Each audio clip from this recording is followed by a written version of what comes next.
प्रश्न है, एल लंबाई की भुजा वाले किसी समबाहु त्रिभुज में एक अंतर्वृत्त है, इस अंतर्वृत्त में बनने वाले अंतर्गत वर्ग का क्षेत्रफल कितना होगा। तो एक समबाहु त्रिभुज है जिसकी भुजा एल दे रखी है, ठीक है। समबाहु त्रिभुज की तीनों भुजाएं बराबर होती है, अगर ये एल है तो ये भी एल है और ये भी एल है। अब इसके अंदर एक वृत्त बनाया गया है, ऐसे सर्किल बोलते हैं उसको, वृत्त को ऐसे यूं सर्किल बनाते हैं, है ना। थोड़ा सा इसको नहीं हो तो बढ़ा दो, और क्या है। बाकी ये है एक समबाहु त्रिभुज ऐसे, है ना, क्योंकि तीनों भुजाएं बराबर होती है।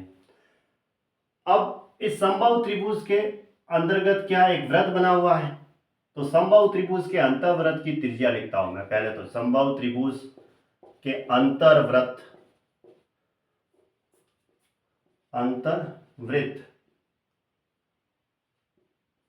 की त्रिज्या, समबाहु त्रिभुज के अंतर्वृत्त की त्रिज्या बराबर होता है a/2√3। a की जगह l है, /2√3 ये होता है। a है वो भुजा होती है समबाहु त्रिभुज की, या समबाहु त्रिभुज की भुजा l दे रखी है, तो उसके अंतर्वृत्त की त्रिज्या a/2√3, a की वैल्यू l है तो l/2√3 हो गया।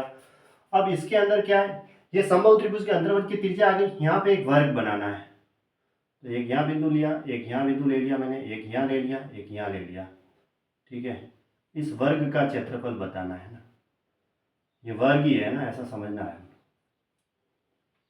वर्ग की चारों भुजाएं बराबर होती है, ये इसका सेंटर पॉइंट है, तो इसके अंतर्वृत्त की त्रिज्या ये आ गई। तो अब हम इसका विकर्ण निकाल सकते हैं। विकर्ण जो होगा, देखो ये त्रिज्या तो इतनी आ गई, तो ये जो विकर्ण है वो व्यास के बराबर है, तो विकर्ण कितना हुआ, व्यास के बराबर हुआ। तो त्रिज्या का डबल कर दो, एंड 2l/2√3 है, 2 से 2 कट गया तो l/√3 आया, ये विकर्ण आ गया। तो अब वर्ग का क्षेत्रफल क्या होता है, वर्ग का जो क्षेत्रफल होता है वो होता है विकर्ण का स्क्वायर बाई 2, यानी कि l/√3 का स्क्वायर करना है और बटा 2 है। अब इसके नीचे कुछ नहीं है तो 1 है, ये उल्टा हो जाएगा गुणा में, तो l का तो स्क्वायर होगा, √3 का स्क्वायर 3 और 2 से गुणा करेंगे तो 6। ये इसका आंसर हो गया, l²/6, यानी ऑप्शन डी सही है। अब त्रिज्या r इकाइयां क्या, एक अर्धवृत्त के अंतर्गत बनाए गए सबसे बड़े त्रिभुज का क्षेत्रफल कितना होगा।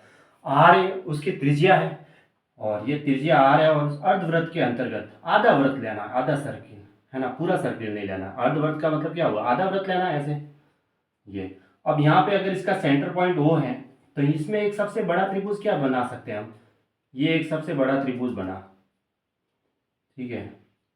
ये सबसे बड़ा त्रिभुज बनेगा, ये ध्यान में रखना। तो इस त्रिभुज पे जो ये अर्धवृत्त पर जो बना कोण होता है वो 90 डिग्री का होता है, ये तो मालूम है। और यहाँ से ये जो सेंटर पॉइंट पे अगर हम ये लंब डालते हैं, अगर ये आर है, ये आर है, तो ये भी त्रिज्या के बराबर है।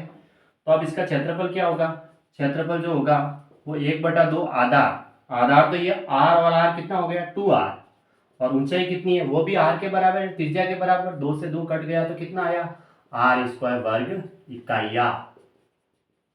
ये इस आंसर हो गया। वर्ग इकाइया का मतलब वर्ग में इकाइयां कुछ भी हो सकती है, मतलब मीटर सेंटीमीटर जो भी है, तो इसने वर्ग इकाइया लिखा तो r² होता है ना, ऑप्शन ए राइट है।